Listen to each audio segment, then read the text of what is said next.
در دهه قینر جامعه دهات به نام میرزاعلی وایس فی ناحیه واسه عبدالجبار شریفوف این استخوانه هنرهای ملی را کشد.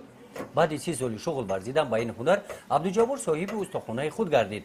شرایط مساعد کاری با عبدالجبار امکان می‌دهد که اکنون همه روزه با شغل پسندیده‌اش مشغول گردد. این لحظه با ساختن زین اسب مشغول است. زین از قسم‌های عبارت بوده آن را استا انا همین طور از چوب می‌سازد.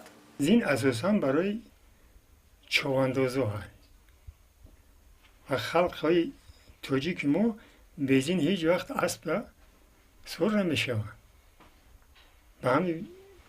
برای هر یک اسب زین در کار است. اساساً زین از چوب‌های بید، چوب سفیددار، همین چوب‌ها ساخته میشه چون که اینا چوب‌های سبکن. ساختن زین کاری عادی نیست. برای ساختن یک زینی است استا مدت یک هفته تشه میزند. بعد تراشیدن چوب قسم‌ها را در قالب راست می‌نماید.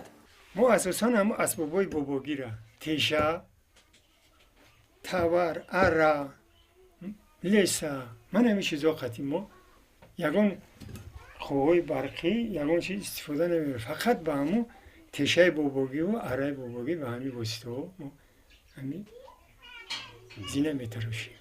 استخوانه خاکسارانه ساخته شده است. در اینجا در یک وقت 3 نفر می‌تواند با فعالیت مهنتی مشغول گردند. واسطه‌های مهنت اشیاء خام برای تیار نمودن محصولات در گوشه با ترتیب معین گذاشته شدند. تکنیکای بی‌خطری در اینجا رعایت کرده می‌شود. محصولات‌هایی که استا تیار می‌نماید نمونه‌اش در استخوانه گذاشته شدند.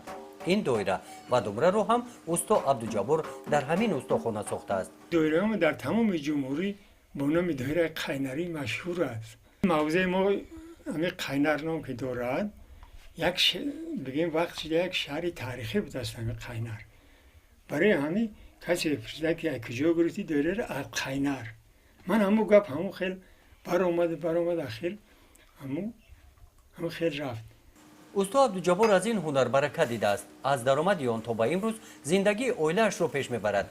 میراث پدرخواهی، کسب پدرآموز. فرزندانش از پی پدر رفتند. این زین مسئول دست پسر کلونیش است. به هنری بابا نبیره‌ها هم توجه دارند. ما یک مسافری 90 ساله داریم اینجا تهایی. همون میتراشید ما رفتن میشتیم و تماشا میکردیم یا که در خونی ما همون چیز پیدا شد یا چه خیلی که بعد آهسته همین یک چیزی که ما را همین مجبور کرد که همین کار بکن.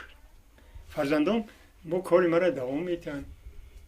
من حاضرم در هم مکتب از فن سرود و موسیقی درس می‌آموزم به شاگردان. این یک شغل من که با همین اسبابا را تیار می‌شود. استا عبدالجبار در برابر هنرمند بودنش صنعت نوازندگی دارد. اسباب موسیقی دوتا رو با صنعت بلند می‌نوازد. بعد انجام کار خستگیش رو با نوازش دوتار می‌برارد. استا عبدالجبار شریفوف آماده است هنرهای ملی را به نورسان و جوانان دهه آموزاند. گزارش خواجه نظری خدای نظر ظهوروف از ناحیه واسه برای برنامه اطلاعات نوید.